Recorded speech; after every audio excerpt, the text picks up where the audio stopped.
पंच येत आहे आणि जालन्याचे एस पी साहेबांनाही सांगतो की त्या चटके देणाऱ्या बांधवाला न्यायच मिळाला पाहिजे.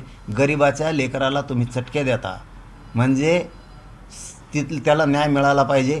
त्याच्यावरती अन्याय झाला आहे. स्थानिक पी आयनं आणि एस पी साहेबांनी जेवढे चटके द्यायला होते बघा बरं का, जेवढे चटके द्यायला होते ते पुरेची पुरे आरोपी केले पाहिजे. आणि ही मागणी छगन भुजबळने सुद्धा केली पाहिजे. जेवढे होते तेवढे. तो हे पाहुणे आहेत म्हणून बाजू सरकायचं नाही छगन भुजबळने, कुणी असो त्याच्यात. आणि ही लक्षात मात्र स्थानिक पी आयने लक्षात ठेवावं आणि एस पी साहेबांनी सुद्धा की जेवढे होते त्या बांधवाला बिचाऱ्याला चटके द्यायला ते सगळे आरोपी झाले पाहिजेत. हो, कोणी त्याच्यातून सुटता कामा नाही. आम्ही त्या बांधवाच्या सोबत येत होतो, कधी समर्थन केलं नाही आरोपीचं, करणारसुद्धा नाही. फक्त एक गोष्ट पुन्हा लक्षात ठेवा, स्थानिक पी आयनं कुठंही भेदभाव न करता जेवढे होते तेवढे सगळेची सगळे, आता जे पहिल्या आरोपीला लावली कलम तीच बाकीच्यांना सुद्धा लावा. सगळ्यांना सोबत घ्या. तिथं जेवढे होते तेवढे. जर पी आयने थोडंफार बी मागं पुढं केलं तर एक ना एक दिवस चौकशीच्या फेऱ्यात पी आयला यावं लागणार. जातीवाद करायचा नाही. आणि दुसरं, राज्यात आणखीन आता ही झाला मुद्दा, त्या चटके देणाऱ्या बांधवाच्या सोबत आहेत त्यांच्या सगळे आरोपी चटके देणारे किंवा तिथं साथ देऊ लागणार. कुणी लाकडं टाकीत होतं दिसतंय त्याच्यात, कुणी जाळ लावीत होतं, कुणी त्याला आजूबाजूने संगनमत करून बघत होते सगळेजणं. मग काही जण चटके देत होते. त्याच्या बाजूचे तिथं असते तर धरलं असतं, हे नका करू ते नका करू. हे सगळेजणं ते चटके द्यायला होते तिथं. काय 20-25-30 जण होते. ते किती असते ते आकडा माहीत नाही. ते पी आयनं स्थानिकनं शोधून काढावा. नाटकं करू नये, कारण सगळ्यांना सगळं कळतं. त्याच्यामुळं सगळे आरोपी करावेत. नसता एक दिवस चौकशीच्या फेऱ्यात विनाकारण जायला लागणार आहे. आणि मी सोडित नसतो. त्यामुळे चटके देणाऱ्या बांधवाला तो न्याय मिळाला पाहिजे. ही बाजू एक पक्की. आरोपीचं समर्थन केलं नाही, करणार. दुसरं, त्या गृहमंत्रालयानं, मुख्यमंत्र्यानं, उपमुख्यमंत्री शिंदेसाहेबानं तो महादेवाच्या पिंडीवरती बसलेला आणि नंदीदेवाच्या मागून बसलेला त्याचा शोध आणखीन तुमची पोलीस यंत्रणा घेत नाही आहे. ह्यो नेमका कुठला आहे? पोलीस प्रशासनाकडून त्याचा तपास होणं गरजेचं आहे. त्याच्यावर गुन्हा दाखल होणं गरजेचं आहे. आम्हाला अधिकृत प्रशासनावर विश्वास ठेवायचा. जर तुम्ही हे केलं नाही तर याला मग आता आमच्या भाषात आम्ही नंतर सांगू काय करायचं. पण हे स्थानिक कुठल्या जिल्ह्यातलं असेल त्या पी एस आयनं, कलेक्टरनं त्याच्यात लक्ष घालून तो व्हिडिओ नेमका कुठला आहे आणि ह्यो कोण आहे याच्यावर कडक कारवाई झाली पाहिजे. कारण देवदेवतांची विटंबना झाली आणि तिथं मंदिरात दर्शनाला आलेल्या महिलांनासुद्धा घाणेरडपणानं बोललं गेलेलं आहे, इशारे केले गेलेले. लक्षात ठेवा, सरकारनं डाग लागन असं वागू नये. स्थानिक पी एस आयनं, स्थानिक त्या जिल्ह्यातला कोणचे एस पी असतील त्यांनी जरा, तिथं पालकमंत्री कोण आहे त्यांनी जास्त करून लक्ष ठेवणं गरजेचं आहे. कोणत्या जिल्ह्यातला व व्हिडिओ आणि याला शोधून जेरबंद करणं गरजेचं आहे सापडून द्या.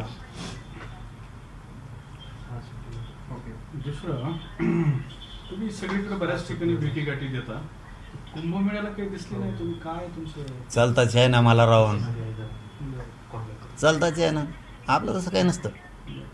त्यांच्यासारखं नाही. ते कालच्या याच्यावर म्हणत असताना तुम्ही, तसं काही नाही. आपण नाही, आपण आपल्या धर्माला आणि आपल्या देवाला आपण नाव ठेवत नाही. वस्तुनिष्ठ बोलतायत ना. ते वस्तुनिष्ठ आहे का काय मला काय माहिती. व्यासपीठावर काय दिसन हे का पेले का? पेल्यावर म्हणायचं घाण आहे. यांना आणलं होतं जुनून प्यायला कुणीतरी, मग पेल्यावर म्हणायचं हे घाण रे, फेकून देतो. प्यायच्या आधी घाण कसं काय? पिऊन बघायचं 2-4 घोटं कसलं लागत आहे कसलं नाही. असं नसतं. मी माझ्या धर्माला आणि देवदेवताला नाव ठेवत. जे माहीतच नाही तिकडं उगाच तोंड कशाला मारायचं. या गोष्टी माहीत नाहीत. सरकारला मात्र माझी आपल्या चॅनलच्या माध्यमातून, सगळ्या पत्रकार बांधवांच्या माध्यमातून विनंती आहे.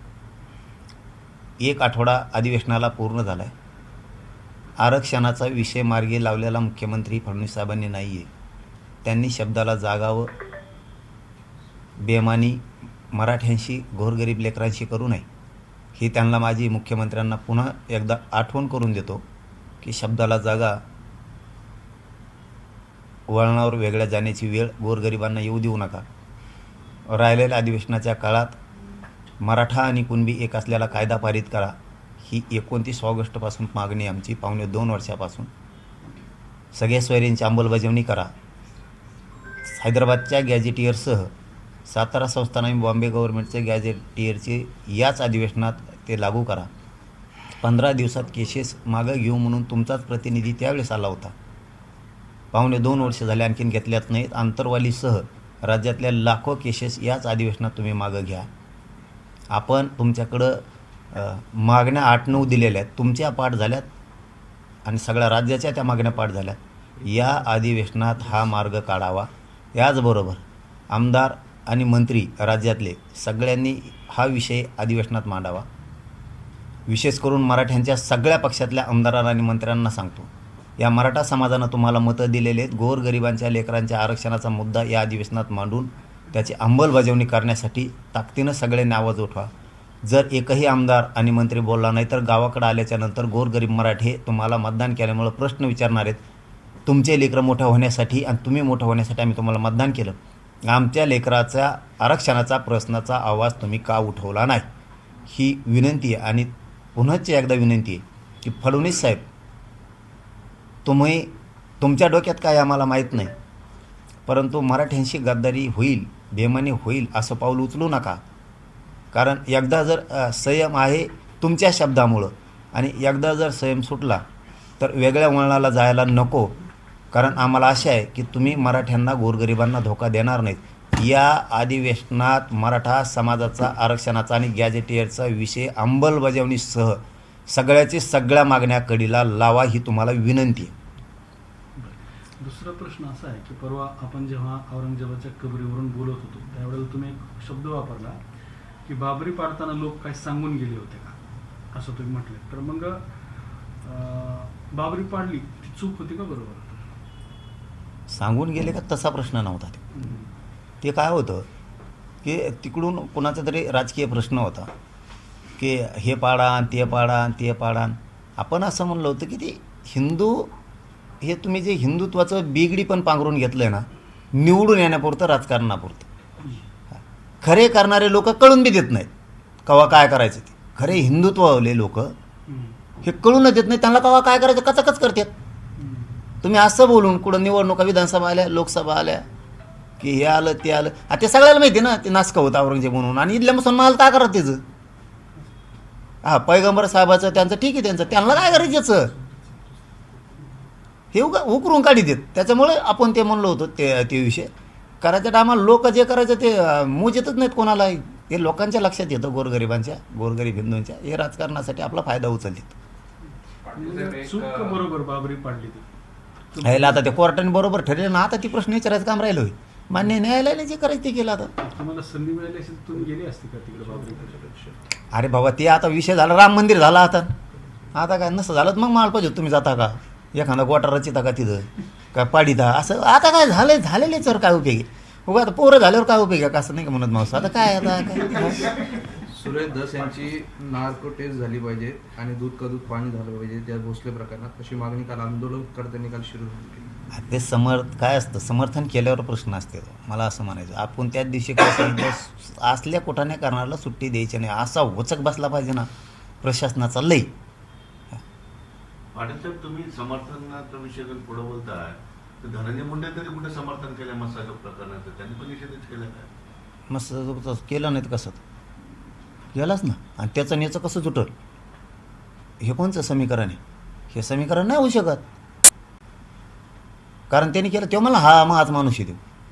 हे पण म्हटले माझे, अरे पण याचं त्याचं जुळण कसं? सुरेश धस पण म्हणाले, अरे बाबा, याचं त्याचं जुळण कसं? तो खून आहे राव, किती क्रूर खून आहे. म्हणजे वेगळ्या वळणावर न्यायचं आहे का हे मॅटर? 100% असं ठरलं आहे का की संतोष भैयाचा प्रकरण मागं पडावं आणि हे उचलावं, त्याची तुलना करायची? तर ही शोकांतिका आहे, दुर्दैव सुद्धा आहे. मग राज्यात इतकी क्रूर हत्या या देशात आणखीन झाली नसेल. खूप खुनं झाली. अमोल कोल्हेने असं म्हटलंय की ते छत्रपती शिवाजी महाराजांचं बलिदान स्थळाचं ते काम आहे ते संत गतीने सुरू आहे, राज्य सरकार याला गांभीर्याने घेत नाही. असू शकतं, कारण इतक्या दिवस लागत नाहीत. मला वाटतं गेल्या वर्षीच हा विषय निधीचा झालेला होता, वडूचा विषय, वडूचाच ना. गेल्या वर्षीच हा विषय झाला होता. आपण तिथं दर्शनाला गेलो होतो, जवळपास त्याच वेळेस निधी आला होता असं गावकऱ्यांचं म्हणणं होतं, किंवा 8-15 दिवसात येणार होता. जाणून बुजून जर 1-1 वर्ष लागतंय म्हणल्यावर 100% जाणून बुजूनच ते दंबानी सुरू केलं. राजा अर्थसंकल्प सादर होतोय राज्याचा, काय मराठा समाजासाठी काय काय केलं पाहिजे, काय काय वाटतंय अर्थसंकल्पाकडून काय अपेक्षा आहे? आहे तेच हक्काचं द्यायनं तर कवा काय द्यायच्यामध्ये, हम्म. आहे तेच हक्काचं द्यायनात.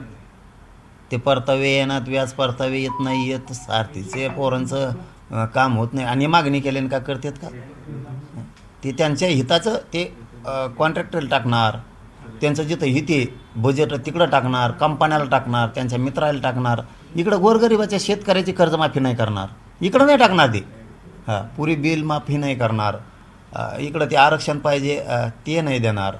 ते त्यांच्या हिशोबानेच अर्थसंकल्प असतो तो, हे नुसतं म्हणायला असतं. बरं, तुमची कर्जमाफीची मागणी आहे का, म्हणजे या सगळ्याच्यावर अर्थसंकल्प? हा ना, असायला काय, मला काय कडू लागते काय? शेतकऱ्यांना गेलं देणार नाहीत ना हो, हे देणारच नाहीत. शेतकरी किती दिवसाचा संकट आहे, त्यांचे पीक विमे येत नाही, त्यांचे नुकसान भरपाई येत नाही, आणखी त्यांचा हक्क त्यांना येत नाही, मालाला भाव वाढत नाही. हे शेतकऱ्यांना बघावंच लागणार आहे. काय असतं, शेतकरी विरोधी 5 वर्षातच बघितलं पाहिजे सरकार आहे का नाही लोकांनी. खरंच एवढं बळबळलं नाही पाहिजे गोरगरिबांनी, आणि पलट्या मारून यांना नीट केलं पाहिजे. आता त्याला अडके बनेच नाही का, आधी सरसकट पैसे दिले, आणि आता या काय म्हणते तुला आठी लावायचे, तुझ्याकडं घर नाही पाहिजे, तुझ्याकडं कुठं 4 व्हीलर नाही पाहिजे, आणखीन काही बरंच वाटतं. मला काय जास्त आठी माहीत नाही. आता अशी एक बहीण नसन भाऊ त्यांची की तिला घर नाही म्हणून, गाडी नाही म्हणून. आणि आधी नाही का जमलं, आधी बघायचं ना, आधी सरसकट वाटून टाकली, आता मोकळे झाले. बरं झालं, पण लोकांचे डोळे उघडतात की वेळेवर किती हे फसवणूक करते. जे करते ते चांगल्यासाठीच करत आहे सरकार, लोक हुशार व्हायला लागले. दुसरीकडे जर पाहिलं तर ह्या जे सत्तेतले आमदार आहेत काही, यांनाच कोट्यवधीचं जर आपण पाहिलं तर त्याच्या कारखान्या देण्यात आलेले. काय केलं? कोट्यवधीचा निधी त्यांना कारखान्या देण्यात आलेला आहे, कारखान्याला.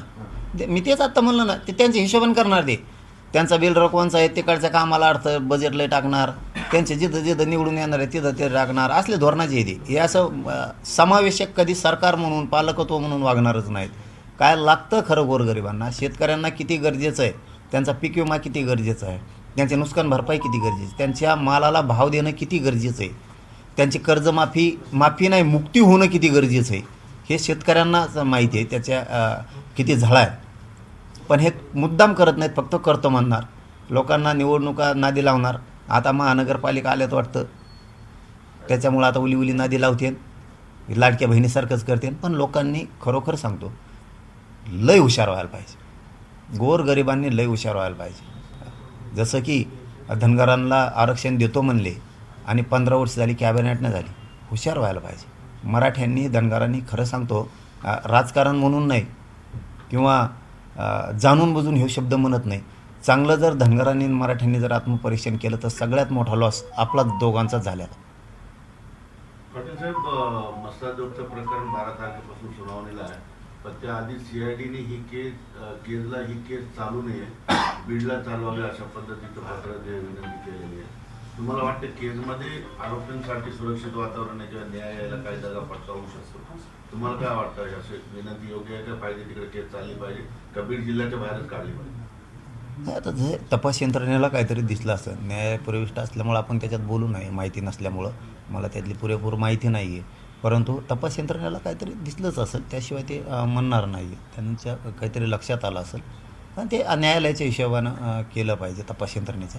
त्याबद्दल आपण काय बोलू नये. आपला एकच उद्देश की धनंजय मुंडेसाठी नंबर 1चा आरोपी काम करत होता, हे सिद्ध झालेलं आहे. त्याच्या सरकारी बंगल्यावर ह्या बैठका झालेल्या आहेत, आणि त्याचं मुख्य त्याचं जे मित्र काहीतरी कार्यालय तिथंसुद्धा तो होता. तिथंसुद्धा पहिली बैठक झाली, दुसरी नंतर ती कुठंतरी कोणत्या हॉटेलवर झालेली. त्यामुळं 302मध्ये धनंजय मुंडे 100% आरोपींनी त्याला फोन केलेले आहेत की फरार झाल्याच्या नंतर, खंडणी मागितल्याच्या नंतरसुद्धा आणि खून झाल्यावरसुद्धा. कारण ज्यावेळेस अशी लोकात चर्चा आहे एक नंबरचा आरोपी खून झाल्याच्या नंतर फोन उचलत नव्हता, तर त्यातल्याच काही फरार आरोपींनी की धनंजय मुंडेला डायरेक्ट फोन केले आणि मग त्यावेळेस ते असं लोकात चर्चा आहे, आता ते उघड होणार आहे, तपास यंत्रणा पुरवणी तपासात ते आणणारच आहात की धनंजय मुंडेला तो म्हणला मी बघतो, तुम्ही टेन्शन घेऊ नका, असं काहीतरी चर्चा आहे. म्हणजे खूप प्रकार येतात. आता हे आता बघा तुम्ही थोडं थांबावंच लागणार आहे.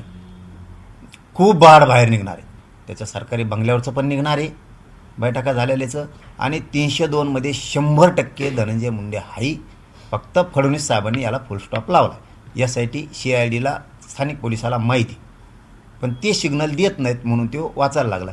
पण फडणवीस साहेबांनी एक गुंड वाचू नये नसता एक दिवस, ह्यो विषारी साप आहे, एक दिवस संकट बनून फडणवीस साहेब तुमच्या पुढे उभा राहणार आणि त्या दिवशी पश्चातापाचा कपाळाला हात मारून घेणारा फडणवीस साहेब पहिला माणूस असेल.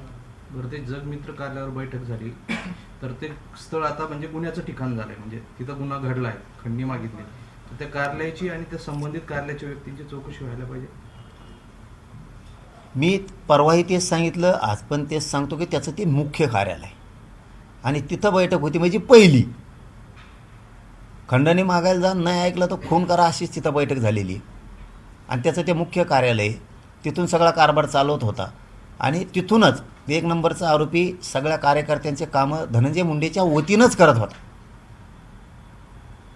दुसरी बैठक त्यांची कोणत्या तरी हॉटेलवर झाली आणि नंतर खून झाला. म्हणजे कट पहिला 120 बल लागला पाहिजे धनंजय मुंडेवरती. पहिला कट खुनाचा तिथून रचला गेलेला आहे, हे सिद्ध आहे. आणि याच्याही पुढचं सांगायचं ठरलं तर तपास यंत्रणेजवळ पुरावे आहेत, पूर्ण पुरावे आहेत. फक्त सिग्नल फडणवीस साहेबाकडून मिळत नाही. त्यांनी तिथं फुलस्टॉप लावायचं सांगितलं आहे, थांबायचं सांगितलं आहे. त्यामुळे तपास यंत्रणा हदवल्यात. जर फडणवीस साहेबांनी मनावर घेतलं तर धनंजय मुंडे उद्या सकाळी तुम्हाला 302मध्ये जेलला दिसतोय. पण फडणवीस साहेबांनी गुंड वाचू नये. एक दिवस तुमच्या जिल्ह्यातल्या पक्षातल्या जिल्ह्यातला जो पक्ष आहे त्या आमदाराच्या पुढं सुद्धा धनंजय मुंडे संकट म्हणून असेल आणि राज्यात तुमच्या पुढं सुद्धा धनंजय मुंडे संकट म्हणून असेल, हे लक्षात ठेवा. तुम्ही वाचू नका, कारण गोरगरीब लेकरांची इतकी क्रूर हत्या केली, अतिक्रूर हत्या केली. ओके, धन्यवाद. ओके. ते राहिलं का बघा, पाटील गेल्यावर पुन्हा भेटत नाही. शोधा. आज काही मोठी बातमी ब्रेक करणार असेल विचार म्हणजे सांगून नसतं करत ना मोठी बातमी तरी. सर गुपचूप बाहेर करायची असते. आणि बाहेर थांबतो. सांगून नाही करायची असते, गुपचूप करायची. मला आणखीन एक प्रश्न सांगायचा आहे तुम्हाला. हां बोला बोला. हे त्यांना थांबव. एक मिनिट पाटील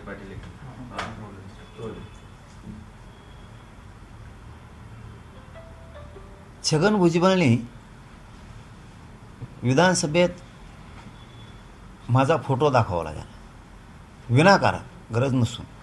म्हणजे किती जाती विष कालवलेला सडलेल्या मेंदूचा माणूस येतो याच्यातून सिद्ध झाला. जाती वळण द्यायचं नाही, चटके देणाऱ्या बांधवाला त्या लेकराला न्याय मिळाला पाहिजे या भूमिकेत असलं पाहिजे. राजकीय स्वार्थासाठी उगच धनगर मराठ्यात भांडणं लावायचं काम त्यांनी करायचं नाही. आयुष्यात पुढं कधीच धनगरांच्या आणि मराठ्यांच्या वाद होणार नाही आहेत, कधीच. कारण आम्हाला माहिती आहे, परंतु तो वाद लावायचा काम छगन भुजबळ जाणून बुजून करतो. माझे फोटो दाखवतो. इतक्या वय मोठा त्याचा असताना इतक्या नीच विचाराचा आहे तेव्हा माहीत नव्हतं. माझी जी मागणी आहे की त्या चटके देणाऱ्या बांधवांना न्याय मिळाला पाहिजे, सगळे आरोपी झाले पाहिजेत. छगन भुजबळने जरा ती मागणीसुद्धा कर, नुसतं फोटो नको दाखवत जाजो. तू जातीयेनं बरबटलेला जर नसतील ना तर तिथं जेवढे आरोपी आहेत ना ते सगळे आरोपी झाले पाहिजे. हे काम करतोय. सोयरे आहेत का ते? दुटप्पी भूमिकात वागायचं नाही. सगळे आरोपी कर, जरा विधानसभेत आवाज उठव, सगळे आरोपी करा म्हणून. फोटो दाखवायला माझ्यासारखं मस्ती नाही करायची. इथून पुढं असले वळणं लावायचे तुम्हाला की कोणत्या आता मग मराठे 7 लाख मराठे माझ्यासंग फोटो न काढत, कोणासंग काढीत? गोरगरीब ओबीसी माझ्यासंग फोटो काढते, दलित मुस्लिम बिचारे गरीब माझ्यासंग फोटो काढते. काय चूक आहे का ती? तो असं फोटो नाहीत का कोणाचे? इथून पुढं प्रकरण झाल्यावर आता आम्ही तेच सुरू करणार. नवीन वळणाकडे नेऊ नका जातीवादाला. आणि विनाकारण आरोपी हा आरोपीच, त्याला जातीच्या याच्यातून बघून वेगळं वळण लावायचं कामं करू नका. आता इथून पुढे हेच सुरू होणार. तुमच्या कोणासंग फोटो दिसले की लोक फोटो आणणार. चुका होत असतात ना कोणाच्या बी. इतक्या खालच्या थराला नाही जायचं. पूर्वी असं नव्हतं. पूर्वी जे चुकांना सगळ्या जातीचे त्याचे कान हाणायचे. तुम्ही इतका जातीवाद पसरायला लागला तर डाग आम्हाला लावा लागला.